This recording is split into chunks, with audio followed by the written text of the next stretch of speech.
Well, welcome back.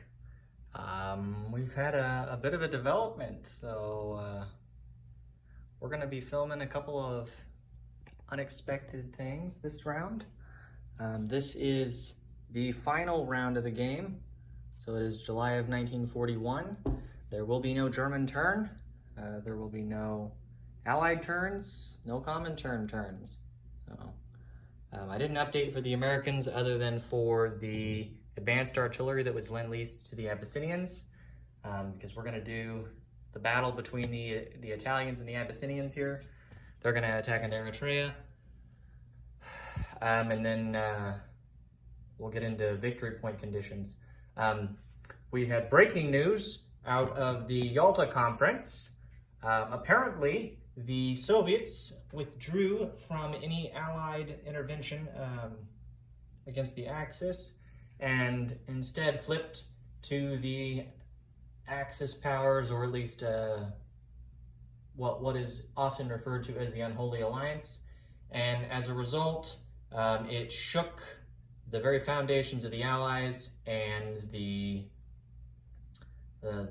unwavering British leader, Mr. Winston Churchill, had his last cigar and resigned. So, as a result, the Americans were left to maintain the war, and capitulation has been signed, and we have ended the game. So, without further ado, let's go ahead and do the battle here. We figured that this would be a fun one to roll out, as there was some interest with the battle on how things were going to go. So here's the units we've got set up. So we're going to have the French attack, or I guess it's technically the Abyssinians still.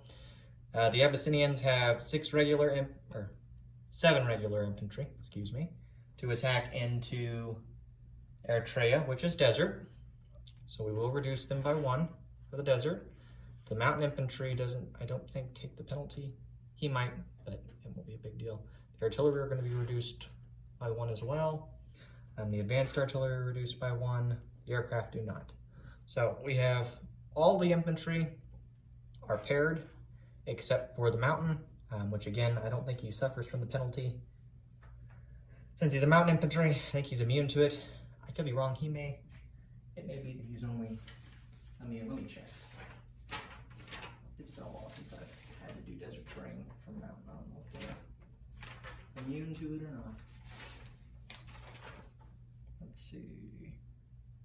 Oh, just mountains. So they'll go down to 1. Okay. And then, of course, on the opposite side here, we've got the 4 defending militia, the motorized brigade, along with the mountain infantry, and then we have 11 regular infantry that are defending Eritrea. So, all right, well, let's go ahead and get into the rules then for this. It should be interesting to see where this goes. So we've got first strikes for the Abyssinians. They have 5 regular artillery.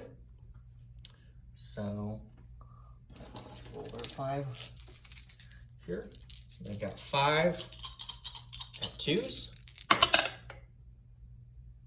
No hits. That's over. And then he's got 2 at 3s for the advanced artillery. So there's 1 hit. The other one's a miss. They're 10. Okay, so we'll lose a militia. Okay. So that does that. So now we'll get into the regular battle here. So he's got 1 guy at a 1 and a 9. That's a miss.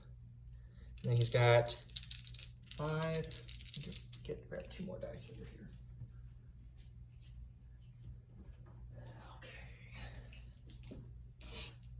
Okay. So we're at 7 dice for the infantry attacking at 2s. It looks like all misses. So we've got a 5, a 6, 7, 7, 8, 4, and a 10. So all misses with the infantry. And he has 2 fighters at 6s. He has a 10 and a 5, so that's 1 hit, so we'll lose another militia. And then we have a tactical bomber at a 7. So that's a 5. So another hit. So we'll lose 2 militia, so we'll have 1 militia left after the first round. Okay, so now we're gonna defend 3 at 2s. They're all misses, okay? And then we've got, let's see, 12, we've got 13, so we're gonna do 7 and then we'll do 6. So 7 at 4s. 11, 9, oh, that's a miss. 3's a 1, 3's a hit, 1's a hit, 2's a hit, 2's a hit, 10 is a miss. So we got 4 hits. Okay, so let's go ahead and put a dice over here at 4. So we're at 4 hits, and then now we'll roll 6 at 4s. We have a 3, a 9, 6, 7, 7, and a 4. So there's 2 more hits. So we go up to 6 hits in total. That is the result of the first battle. So I'll lose the mountain infantry. And then I'll lose 5 regular infantry. Okay. So they're down to 2 regular infantry. And then all their artillery and advanced artillery, we still have 1 militia left. And all of our remaining units. Okay, so next round. So we've got 5, 6, 7 2s for him. So 7 2s. No hits. That's no hits at all there. Okay. We've got 2 at 3s. No hits. 2 at 6s. There's an 11 and a 4s. That's 1. And then finally the tactical. 11. Okay, so we got 1 hit, so we'll lose the militia. Boy, this is one a lot worse for them than I had expected. I thought that they were going to cream me. Okay, so now flipping here, we got the 1 militia at a 2. We got a 5, so that's a miss. And then we've got 13 again at 4s. So we're going to do 7, and then we'll do 6. So 7 at 4s. Let's see, the 10. So we got a 4, everything else is a miss, so we get 1 hit. And then we're gonna do 6 at 4s. 7's a miss, 1's a hit, 3's a hit. Yeah, those are misses. So we get 3 hits altogether. So they've got 4 regular artillery left, 2 advanced artillery, and then their aircraft. And we have lost our militia.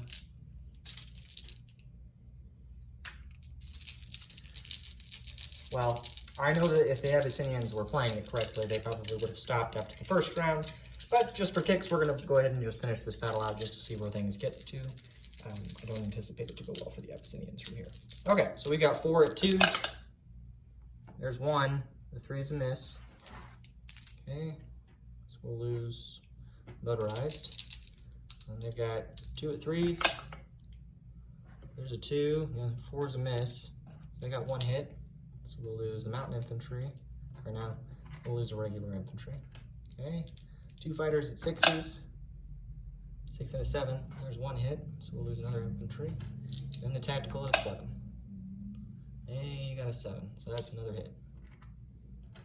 That wasn't too bad. That was a better round for them.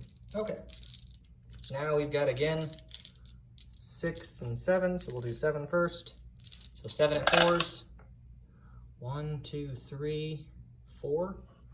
So 4 hits all together there. And 6 at 4s. Looks like just the 1.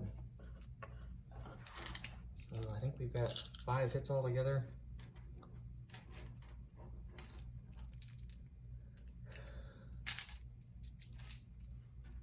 I think I was 4 actually. Okay, well, we'll take off his artillery, we'll leave it to advance. It's not gonna matter because this is just for kicks. Okay. And the final battle here, so he's got 2 at 3s, those miss, 2 at 6s, they miss, and then 1 at a 7, that's a miss as well. All right, so we've got 2, 4, 6, 8, we have 9 guys left still, so we'll do 6, yeah, we'll do 9, and we'll roll 1 that's gonna be a red dice just for kicks for the mountain infantry, and that red, we're gonna say, is a Japanese brigade that came in to help us. Again, it's an inside joke with the red dice that despised by the Allies for the Japanese. Oh, darn it, we didn't get it. So we got a 7 with the red one, so unfortunately the Japanese didn't get any hits there. But okay, so we got 4, 3, and a 2, so we get 3 hits in total. And so that's effectively it for the Abyssinians. They're down to a fighter and a tactical, so I don't need to roll anymore. I don't think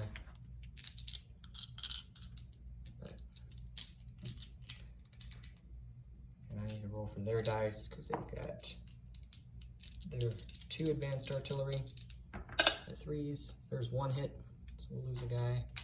2 fighters at 6s, 2 9s, those are both misses, and then a tactical at a 7. That's a miss. Okay.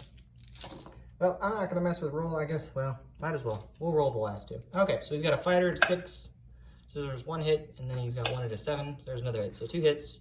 One's a target select, so we'll take the mountain infantry and a regular infantry.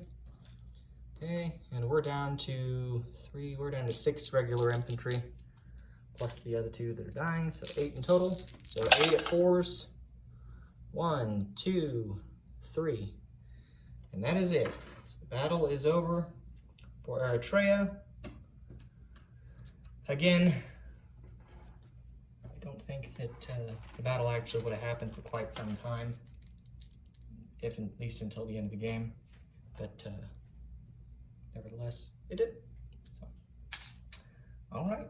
So in total, there are 6 regular infantry that would have survived in Eritrea, and the Abyssinians would still have their 2 defending militia. So, okay, so take those off. So let's go ahead and get into victory points. So I went ahead and went through and totaled victory points on the conditions of where we're at. So if you can see here, the Allies got 4 points, 3 plus 1 for the KMT. 2 of those points were scored by the UK. One was for controlling all of they had to have Eastern Egypt, they had to have South African Union, and then of course Aden, so that was 1 point, and their other point was for containing communism. So they got 2 points for that. And then I did look at the victory points that are given by controlling victory cities.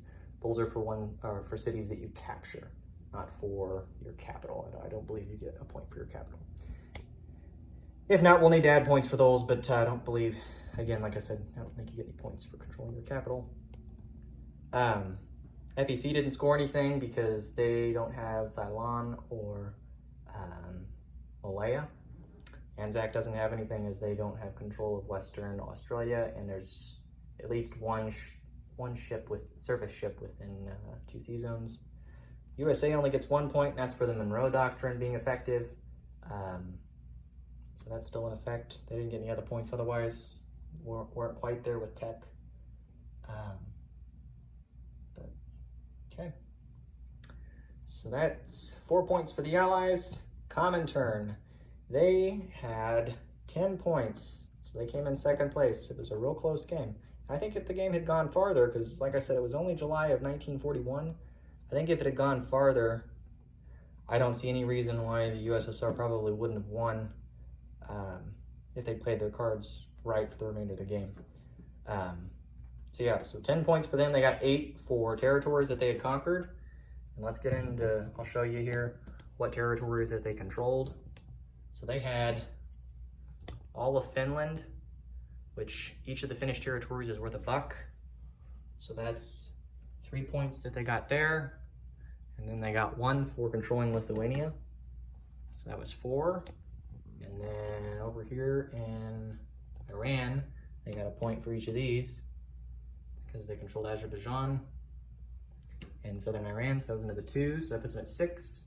And then Mongolia was worth another 2 points, so that put them at 8. So they got 8 points for that. And then the rail line from Moscow to Primorsky Krai, that was able to be scored for the Soviets. And then of course they also got their point for the ice-free ports. So they had that. They didn't get their tech point for that. Otherwise, if they'd gotten that, they would have tied it with the Axis. So they had 10 points in total. They didn't get any points for the CCP because there's still one territory that is KMT, and the Japanese still control all of China otherwise. And then finally, for the Axis, the Germans pulled in a measly 3 points. It was pretty poor performance for the Germans on my part. So we won definitely because of the Japanese and their vigor. We got 1 point for controlling Paris as a victory point for the victory city. And then we controlled, for Lebensraum, we controlled West Poland, Warsaw, and Donaldslavski. So we controlled those. So that gave us 1 point. And then the other point that we got was that we had, we met the income threshold that was required. So we got those 3 points. And then Japan scored all of their victory points. They didn't miss any of them. They got all their victory points, plus they got 1 for controlling Nanking. So they just stomped when it came to the Pacific. Now again, I think if the capitulation had not been announced and signed by the Allies so early, I think that the U.S. would have been able to pretty quickly start marching on across or bombing them into submission, as rumor has it that I've heard was the planned assault was through bombing and convoy raiding. But again, they controlled the French colonies. They had Singapore. They had all the Money Islands.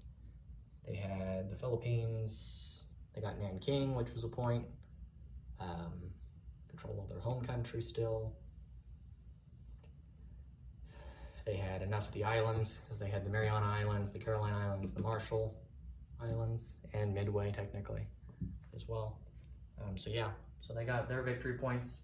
And so they scored a total of 8 points. And so 8 points for them, plus the 3 for the Germans, puts us at 11 points. And so, yeah, the Axis had 11 points, the USSR had 10, and the Allies had 4. Now you'll notice that I didn't mention Italy, and that is because Italy remained neutral, basically all game. And since it's the top of the turn, being July of 1941, and it would have been the German turn, not going to change any of the declarations of war or anything given the circumstances, because I don't think that would be fair. So yeah, Italy did not score. They probably wouldn't have scored anything anyways because they didn't control anything technically. Yeah, so